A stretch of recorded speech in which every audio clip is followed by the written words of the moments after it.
नमस्कार, बहुत स्वागत है आपका डिबेट लाइव बड़ी बहस मध्य प्रदेश में। मैं हूं आपके साथ अमित शर्मा। मध्य प्रदेश विधानसभा के बजट सत्र में पानी पर सत्ता पक्ष और विपक्ष के बीच आज सियासत देखने को मिली। जल पर कल की चिंता भी साफ दिखाई दी। शुद्ध पेयजल की सप्लाई और वाटर बॉडीज पर प्रतिपक्ष ने सवाल किए तो सत्ता पक्ष ने पेयजल से जुड़ी योजनाओं और जल से जुड़ी जीवन रेखाओं से जुड़े हर विषय पर गंभीरता दिखाने का दावा किया। मध्य प्रदेश की जीवन दायिनी मां नर्मदा के प्रदूषण रोकने के लिए सरकार ने 2 साल का समय मांगा। आज इसी विषय पर हम चर्चा करेंगे, मगर उसके पहले देखिए हमारी एक खास रिपोर्ट।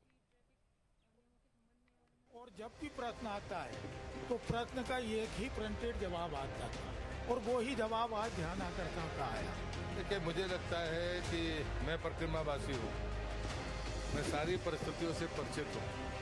नर्मदा जी में गंदगी नहीं जाए और इसके लिए हमें कार्य योजना बना रहे हैं।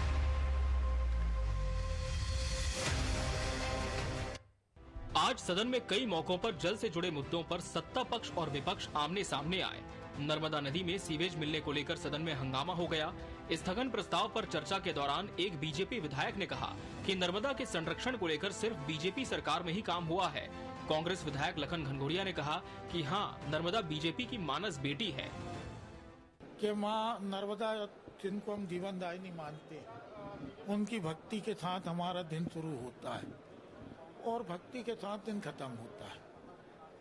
गंदे नाले स्वाभाविक उसे नर्मदा माई की नर्मदा पुण्य सलीला में मिल रहा है, इस बात को लेके हमारा प्रश्न था। और ये लगभग 20 साल से 10 साल से हम ये प्रश्न उठा रहे हैं।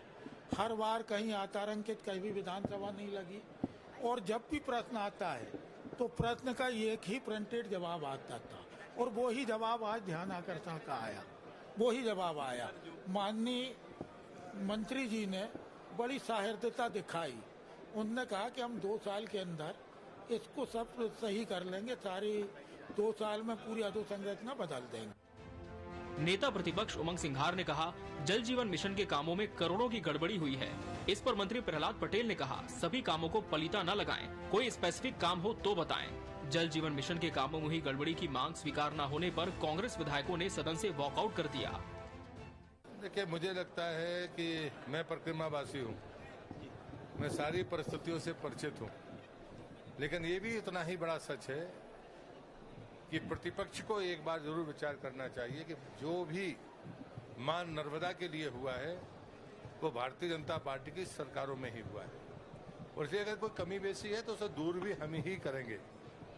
लेकिन ये बात सच है कि मां नर्मदा हमारी लाइफ लाइन है, जीवन दायिनी है। हम नर्मदा से सब लेना चाहते हैं, लेकिन परिक्रमावासी के नाते मैं कहूंगा हम कुछ नर्मदा को देने की भी सोचे। संसदीय कार्य मंत्री कैलाश विजयवर्गीय ने कहा कि नर्मदा जी को दूषित होने से बचाने के लिए महत्वपूर्ण निर्णय लिया गया है। नर्मदा जी के मार्ग में जितनी भी अर्बन बॉडीज हैं, उसकी गंदगी नर्मदा जी में ना जाए, इसके लिए अतिशीघ्र कार्य योजना तैयार की जाएगी। नर्मदा जी के पूरे मार्ग पर,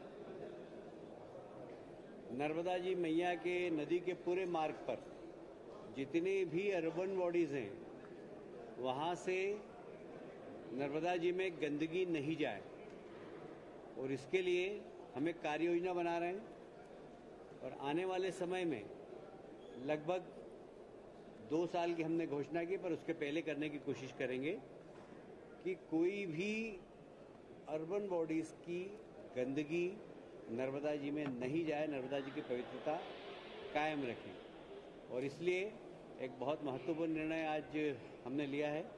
डॉक्टर मोहन यादव जी ने सुबह मुझे फोन पर निर्देशित किया था, आज मैंने सदन में घोषणा की। सवाल ये है कि पानी से जुड़े मुद्दे पर विपक्ष सिर्फ सियासत कर रहा है या वाकई जल संरक्षण से जुड़े विषयों पर वो गंभीर है। क्या सरकार नर्मदा संरक्षण, पानी के संचय और जल प्रदाय पर उतनी ही गंभीरता से काम कर रही है जितना वो दावा करती है? ये तो आने वाला वक्त ही बताएगा। Bureau report, TV 24 news.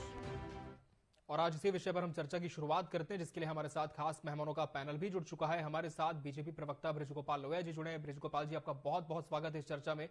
Congress से नर्मदा सेवा समन्वयक विक्रम बस्ताल जी इस डिबेट का हिस्सा है। विक्रम जी, आपका भी बहुत बहुत स्वागत है।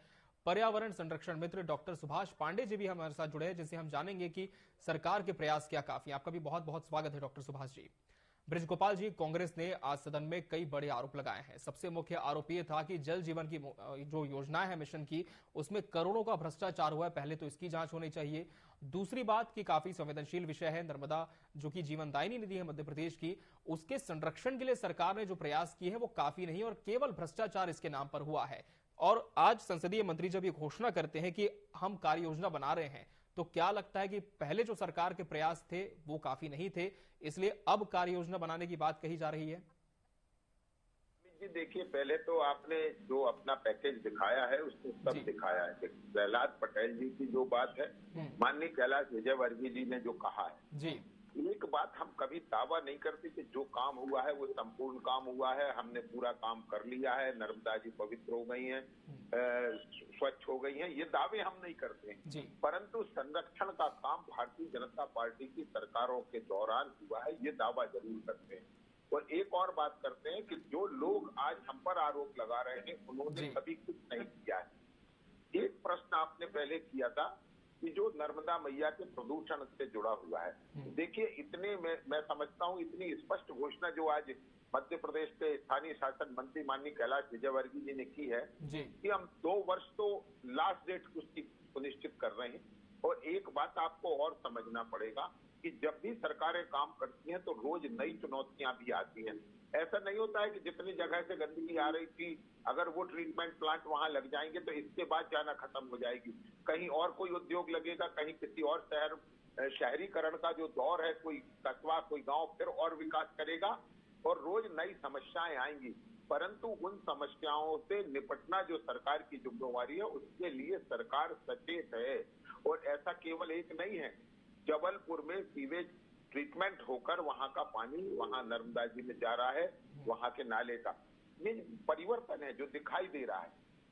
हम बहुत सारी जगह मध्य प्रदेश में जहां पहले कभी मां नर्मदा का पानी उद्वहन करके, आपको याद होगा कि सिर्फ एक इंदौर शहर था जहां मिला करता था, आज देश प्रदेश के हजारों हजार ऐसे गांव हैं जहां नर्मदा जी का जल सप्लाई हो रहा है। हम वो जल लेकर ट्रीटमेंट कर रहे हैं और उसको लोगों तक पहुंचाने का काम कर रहे हैं। तो देखिए निश्चित काम हुआ है, परंतु यदि और काम की आवश्यकता है तो और काम करने की जो प्रतिबद्धता है सरकार की, उसके प्रति वो प्रतिबद्ध। चलिए, तो प्रतिबद्धता है कि आगे भी संरक्षण का काम होगा और निश्चित तौर पर संरक्षण कोई एक बार की प्रक्रिया नहीं होती है, सतत चलने वाला पूरा एक प्रोसेस होता है। कांग्रेस से नर्मदा सेवा समन्वयक विक्रम अस्ताल जी का रुख कर लेते हैं। विक्रम जी, आपने पूरी बातों को सुना, हमारे पैकेज में भी यही बात दिखाई गई कि जितने भी मंत्री हैं अब सरकार के, जितने भी जिम्मेदार हैं, वो ये कह रहे हैं कि संरक्षण के लिए काम तो हो रहा है लेकिन अब इसमें तेजी लाएगी, पूरी कार्य योजना बनाई जाएगी। लेकिन इसके इतर जो भ्रष्टाचार का आरोप आपकी पार्टी लगा रही है, क्या आपको लगता है कि इस भ्रष्टाचार की वजह से जो काम होना था वो नहीं हो पाया इतने समय में? देखिए, मैं बुधनी विधानसभा से आता हूं जी, और मैं माननीय शिवराज जी जो पुराने इनके सीएम साहब रहे हैं वो उनका क्षेत्र रहा। यहाँ भी ऐसे कई गांव हैं, बहुत से ऐसे गांव हैं जो उनके जेत के आसपास के, वहां पर पानी नहीं आता। नल तो लगे हैं, ठेकेदारों को पैसा भी गया, भुगतान हुआ है, पर पानी नहीं आता है। बुधनी विधानसभा में फैक्ट्रीज, उनका पानी उस मां नर्मदा में गिरता है, अवैध उत्खनन चल रहा है। किस संरक्षण की बात कर रहे हैं? संरक्षण है कहां पर? जितना भू माफिया, इलीगल माफिया, दूषित पानी जितना अभी 20 साल के कार्यकाल में गिरा, पहले कभी गिरा ही नहीं है। तो किस संरक्षण की बात करें? देखिए, बात करना और करने में बहुत फर्क होता है। आज माननीय मुख्यमंत्री शिवराज जी पहले जब रहे थे, उनके क्षेत्र में इस तरह की गतिविधियां ना हो पाई, तो आप पूरे प्रदेश की हालत क्या समझ सकते हैं आप? तो ये जो बातें कही गई कि हमने ये करेंगे, वो प्लांट हम डालेंगे, ये सब बातें हैं। मैं होशंगाबाद, जो उसको आज नर्मदापुरम नाम कर दिया गया है, वहां पर कोरी घाट पे एक नाला है। आज से 20 साल पहले जब मैं वहां पढ़ता था तब भी वो नाला गिरता है और आज भी वो गंदा शहर का गटर का पानी मां नर्मदा के अंदर ही गिरता है और उससे 10 फीट नीचे वहां नर्मदा जी का कार्यक्रम बनाया जाता है वहां पे। तो आप स्थिति समझ सकते हैं कि एक तरफ तो आप नर्मदा जी की जय बोल रहे हैं, पूरा शहर का गटर वहीं गिर रहा है। तो अवस्था कैसी नाजुक है और बहुत, सिर्फ आपने नाम बदला है, काम नहीं बदला है। ठीक है, इस पर मैं जरूर जवाब लूंगा लोया जी से, लेकिन फिलहाल डॉक्टर सुभाष पांडे जी का रुख कर लेते हैं। सुभाष जी, हम आपसे समझना चाहेंगे कि सरकार के दावे अपनी तरफ हैं, विपक्ष के आरोप अपनी जगह हैं, लेकिन वास्तविकता यदि हम देखें तो क्या लगता है कि इतने सालों से ये जो पूरा अभियान चलाया जा रहा है, जो जन आंदोलन भी हुए हैं, वो अभी तक मां नर्मदा की स्थिति को बेहतर पहुंचा पाए हैं? अभी बहुत काम करने की जरूरत है और काम क्यों नहीं हो पाए, इसके पीछे वजह क्या मानते हैं? ऐसा है कि अमित, यदि पूरे ईमानदारी से आप यदि इस बात पर विचार करें तो आपको लगेगा कि नर्मदा के नाम पर केवल ढोंग किया जा रहा है और उससे अधिक नहीं है। ये राजनीतिक जो नेता हैं, चाहे वो किसी भी पक्ष से हों, और विशेष रूप से चूंकि सरकार पिछले 17-18 सालों से सरकार जो चली आ रही है वो पूरी लायबिलिटी इन्हीं के ऊपर है। हालांकि इसके पहले की सरकारों ने भी नर्मदा के ऊपर केवल ढोंग किया है, काम नहीं किया है। मीडिया भी जब तब स्टंटबाजी के लिए इसको उठाती है, लेकिन मीडिया भी इसके लिए कोई सीरियस नहीं है। यदि आप देखें, वर्ल्ड रिसोर्स इंस्टीट्यूट है जो विश्व में सारी नदियों के पानी को यदि देखती है और उसके आप उसका वैल्यूएशन देखते हैं तो उसने कहा है कि पूरे विश्व में 6 नदियों का रिवर कोर्स है वो अपने अंत समय में है और वो समाप्त हो रहा है। उसमें एक नदी भारत की है, वो नर्मदा है। यदि वर्ल्ड रिसोर्स इंस्टीट्यूट जो है उसको आप गूगल करेंगे और यदि वो स्थिति हो रही है तो इसका मतलब स्थिति बहुत ज्यादा खराब है। हमारे यहाँ भी क्या है, किसी को भी महात्मा बना करके कुछ भी बता लेने की एक आदत पड़ी हुई है, लेकिन वास्तविकता ये है कि नर्मदा जो है आने वाले समय में अब पेरिनियल रिवर नहीं बचेगी, अब वार्षिक नदी नहीं बचेगी और बहुत जल्दी सैंड माइनिंग के कारण या उसके नदी के किनारे जो प्लांट्स हैं उन प्लांटों का जो डिफॉरेस्टेशन हुआ है उसके बदले एफॉरेस्टेशन हुआ ही नहीं। 6 करोड़ पौधे लगाने के बाद 6 पौधे भी नहीं बचे। यदि ये सब जो गतिविधियां हैं, अभी तो आपने सीवेज पे बात कर रहे हैं, आपने नहीं देखा कितनी इंडस्ट्री है, इंडस्ट्रियल का जो वेस्ट है वो एसटीपी से नहीं होता, वो ईटीपी के द्वारा होता है। उसके ऊपर तो चर्चा ही नहीं हो रही क्योंकि आम आदमी को एसटीपी और ईटीपी में अंतर नहीं मालूम है। जबकि इंडस्ट्री का वेस्ट जो है वो जानलेवा होता है, वो मृत्युकारक होता है। और जब तक एक एक चीज को आप यदि एड्रेस नहीं करेंगे तब तक नर्मदा के जीवन के बचने की संभावना बहुत कम है और यही यथार्थ है। जी ब्रजगोपाल जी, क्या इस बात से सहमति रखते हैं कि अब भी जो बुनियादी बिंदु हैं उस पर हम ध्यान नहीं दे पा रहे हैं, इस वजह से काम नहीं हो रहा है? और साथ ही इसका भी जवाब चाहूंगा, जैसा कि कांग्रेस के कह रहे हैं विक्रम मस्ताल जी कि आपने दावे कई कर दिए लेकिन जमीन पर अब जब जाते हैं तो कोई काम दिखता नहीं है। देखिए, मैं फिर से कह रहा हूँ जी कि विजय मस्ताल जी अगर ये कह रहे हैं कि वो बुधनी विधानसभा से आते तो मैं उदयपुरा विधानसभा से आता हूँ जहाँ माँ नर्मदा का पावन तट 92 किलोमीटर तक उदयपुरा में। मैं समझता हूँ मेरी विधानसभा तक सर्वाधिक भाग्यशाली है जो, और मैं माँ नर्मदा के तट पर रहता हूँ। विक्रम मस्ताल जी घाट पर जाकर देखेंगे जिस जैत का उन्होंने जिक्र किया है कि वहाँ कितना आमूल परिवर्तन हुआ है। देखिए, ये सच है कि हम ये दावा बिल्कुल नहीं कर रहे हैं कि नर्मदा को संरक्षण की आवश्यकता नहीं है। हम तो खुद कह रहे हैं कि बहुत ज्यादा संरक्षण की आवश्यकता है, मगर इसके कितने बिंदु थे देखिए जिन पर काम हुआ, हमें उन पर भी चर्चा करनी चाहिए। पहले मां नर्मदा में शव को थोड़ा सा जलाकर प्रवाहित करने की परंपरा थी जो लगभग समाप्त हुई। शिवराज जी ने जो नर्मदा सेवा यात्रा की उसके माध्यम से हमने ये संदेश भेजने का प्रयत्न किया और भी हजारों लोग, अनिल माधव दबे जी ने ये संदेश भेजने का कोशिश की, बहुत सारे। आज आप घाट पर जाकर देखेंगे तो कोई ना कोई ऐसे लोग हैं। मैं उदयपुरा में रहता हूँ, बौरास में प्रत्येक रविवार को प्रातः 2 घंटे यहाँ के समाज सेवी, भारतीय जनता पार्टी के कार्यकर्ता और अन्य सब लोग, मैं सामाजिक बात कर रहा हूँ, ऐसे लोग मां नर्मदा जी की सफाई करते हैं। आपको याद होगा कि प्रतिमाओं का 100% विसर्जन मां नर्मदा में किया जाता था, उसमें गुणात्मक कमी आई है। लगभग 90% प्रतिमाएं अलग से गड्ढा खोदकर उसमें विसर्जित करने का काम हुआ है। अभी आपको 3 दिन पहले की है एक बात बताता हूँ। एक संत जी बांद्रावान में शांत हुए थे, पतई वाले गुरुदेव। पहले एक परंपरा थी कि उनको जल समाधि दी जाती है, परंतु वहां के हमारे सम्मानित विधायक विजय पाल सिंह जी ने आग्रह किया कि नहीं, जल समाधि देने में और जल में प्रवाहित करना उचित नहीं है, तो एक अलग से पृथक से गड्ढा खोदकर वहां उनको समाधि दी गई। देखिए, पहला जो स्टेप है, निश्चित उस पर बहुत काम हुआ है, समाज में जागरूकता आई है और इस जागरूकता से कहीं ना कहीं फर्क आया है। और एक बात और कहता हूँ, जो बैराज बन रहे हैं, जो डैम्स बन रहे हैं, वो भी संरक्षण के काम को और गति देंगे। ये मेरे जिले में रायसेन में एक बैराज बन रहा है, चौरास के पास एक बैराज बन रहा है, चिल्की में जो नरसिंहपुर जिले में है। इसके बाद मां नर्मदा की पूरी रेत यहाँ इन इलाकों में पूरी रेत डूब जाएगी, वहां रेत उत्खनन होना संभव ही नहीं रहेगा। तो बहुत तरीके के प्रयत्न है और एक जो अंतिम प्रयत्न है जिसकी सर्वाधिक आवश्यकता है, जिसे हम स्वीकार करते हैं तो वो कमी है। यदि कमी हम स्वीकार नहीं करेंगे तो काम कैसे करेंगे? हम स्वीकार करते हैं, इसीलिए तो माननीय कैलाश विजयवर्गीय जी ने ये कहा है कि 2 वर्ष की डेडलाइन हम तय कर रहे हैं कि कोई भी नाला नर्मदा जी में सीधे ना मिले, खासतौर से अर्बन बॉडीज की जो गंदगी जा रही है वो नर्मदा जी में ना जाए। ये सुनिश्चित करने का काम है। मैं फिर से कहता हूं कि हमने 100% काम का दावा कभी नहीं किया, परंतु बेहतर काम करने का प्रयत्न किया है और उसे और ज्यादा तेज गति से करेंगे।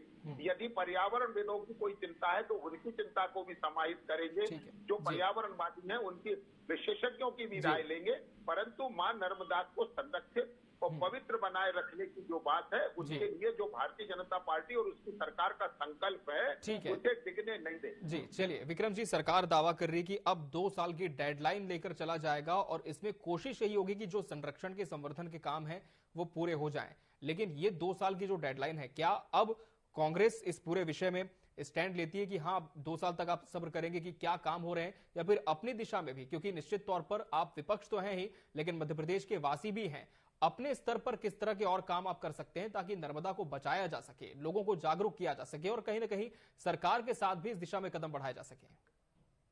देखिए, ये जो कहा गया है कि जिस तरह के प्रतिबंध लगाए गए हैं, जैसे शव विसर्जन बोला गया, अच्छी बात है। आप शव विसर्जन को रोकिए, अस्थि विसर्जन को रोकिए, सब रोकिए, अच्छी बात है। आप उसमें उससे समस्या नहीं। मेन समस्या है जिस तरह से आप अवैध इलीगल माइनिंग हो रही है, उसको क्यों नहीं रोक पा रहे हैं आप? उसको नहीं, शव विसर्जन जितना नुकसान नहीं हो रहा जितना कि इलीगल माइनिंग से हो रहा है, जितना बड़े बड़ी फैक्ट्रीज के पानी गिर रहा है, ट्राइडेंट हो, होशंगाबाद का गटर का पानी हो, वो हो, उस विषय में आपने कोई स्टेप नहीं उठाया है ना। आपकी कथनी और करनी में बहुत अंतर है। इसलिए मैं कहना चाहता हूं, अगर आप इस तरह की सोच करना चाह रहे हो, मां नर्मदा हमारी जीवनदायिनी को, हमारी लाइफ लाइन को बचा के रखना चाहते हैं, बहुत अच्छा काम है, उसका स्वागत करते हैं। और हमसे भी जो हमारी कांग्रेस पार्टी सहयोग होगा, बिल्कुल सहयोग करेंगे इस चीज को। जी ठीक है डॉक्टर सुभाष जी, जैसा कि आपने सुना, सत्ता पक्ष ये कह रही कि अब 2 साल की डेडलाइन है जिसमें पूरे काम करने की कोशिश होगी, लेकिन क्या ये डेडलाइन देना काफी है या जमीन पर भी काम होना चाहिए? और दूसरा सवाल जो कि विपक्ष ने उठाया कि जो अवैध खनन है उसका क्या, इंडस्ट्रियल वेस्ट जिसका आपने भी जिक्र किया, उसे लेकर अभी तक संजीदगी क्यों नहीं बरती गई? अमित जी, यदि आप अपने चैनल के माध्यम से इसको यदि आप यादगार बनाना चाहते हैं तो मेरा तो जितने सभी पैनलिस्ट हैं उनके लिए सिर्फ 2 लाइन की बात है, वो विजयवर्गीय जी तक भी पहुंचे। आप केवल 2 छोटे छोटे काम कर दें, बाकी नर्मदा जो है उसका पुनरुद्धार निश्चित हो जाएगा। पहला तो काम ये है कि आप एक चेतावनी जारी कर दें पब्लिक के लिए कि नर्मदा का पानी कहीं भी सीधे आचमन करने लायक नहीं बचा है जी। यदि आप उसका धार्मिक कारणों से आचमन करेंगे तो आप गंभीर बीमारियों पे भाजन हो सकते हैं। दूसरा ये है कि यदि वास्तव में आपको नर्मदा के प्रति श्रद्धा है तो आप अगले 2 साल तक के लिए सैंड माइनिंग रोक दें।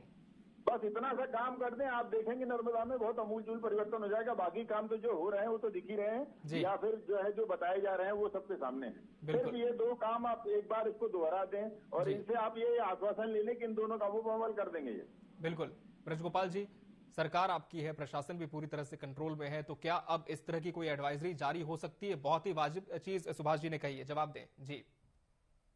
कही है जिसमें एक बात से मैं सहमति रखता हूँ, वो बात है कि वहाँ किसी भी तरह की अवैध माइनिंग नहीं होना चाहिए, एनजीटी के नियमों का पालन होना चाहिए और इसमें जो भी सख्ती सरकार कर सकती है वो की जानी चाहिए और मैं समझता हूँ की जाएगी। परंतु जो पहला उन्होंने विषय उठाया कि मां नर्मदा का जल प्रदूषित है, जो आचमन योग्य नहीं है, तो मैं एक बात आपसे बड़ा विनम्रता से आग्रह करूंगा सुभाष जी, हमारे तो शास्त्र भी ये कहते हैं कि गंगा स्नान, यमुना पान और नर्मदा दर्शन का बराबर महत्व है, परंतु जो हमारे धार्मिक लोग हैं वो इस बात को स्वीकार नहीं करते और नर्मदा जी के ऐसे पृथक पृथक घाटों पे आप जाएंगे जहाँ लोगों की मान्यता है कि यहाँ आने से ये बीमारी नष्ट होती है। बरमान के पास सूर्य कुंड है, लोग वहाँ जाते हैं कि वहाँ रविवार को स्नान करने से चर्म रोग समाप्त हो जाता है। आप वहाँ देखेंगे हजारों की संख्या में लोग रविवार को वहाँ स्नान करने जाते हैं। ऐसे हर घाट की एक अपनी महिमा है, हर घाट में अपनी एक महिमा है, उसका अपना एक इतिहास है। तो मैं समझता हूँ ये चेतावनी जारी करना बहुत, जो हमारे मध्य प्रदेश के लोग हैं उनके बहुत इसमें नहीं है, परंतु फिर भी मैं ये कहता हूँ कि हमारा सामाजिक राजनीतिक दोनों कर्तव्य एक साथ हैं। मां नर्मदा की पवित्रता और स्वच्छता कहीं राजनीति में फंसकर न रह जाए, इसकी चिंता हम सबको मिलकर करनी चाहिए। निश्चित सरकार में होने के कारण भारतीय जनता पार्टी की जिम्मेवारी ज्यादा है, परंतु उस मां नर्मदा के पुत्र और उसका उपयोगकर्ता के रूप में हम सबकी जिम्मेवारी बराबर बराबर है।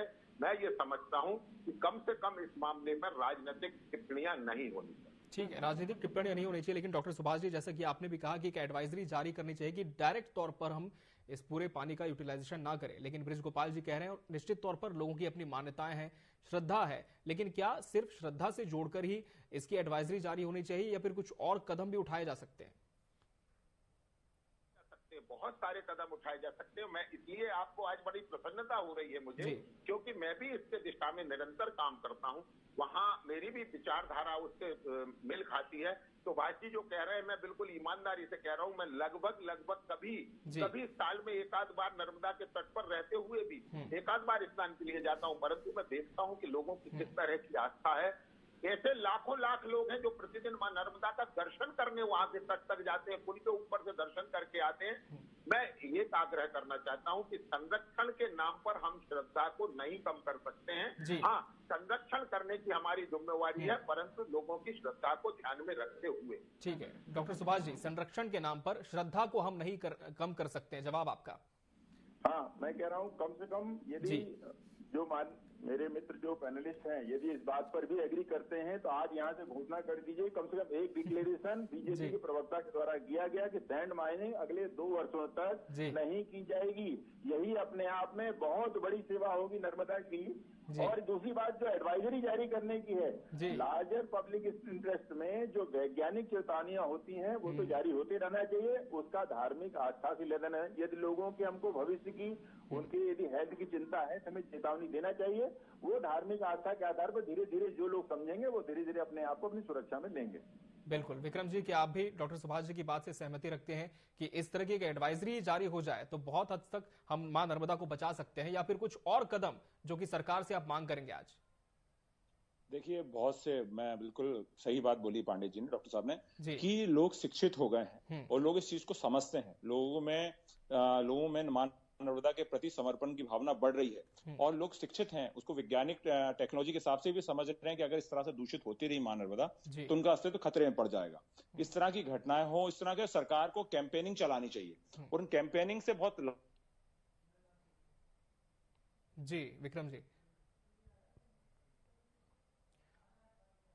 विक्रम जी, आप मुझे सुन पा रहे हैं? चलिए इनसे फिर से संपर्क करने की कोशिश करेंगे। बृज गोपाल जी, जवाब दें। कैंपेन चलाने की जरूरत है और वैज्ञानिक एडवाइजरी भी जारी होनी चाहिए, जैसे कि सुभाष जी कह रहे थे।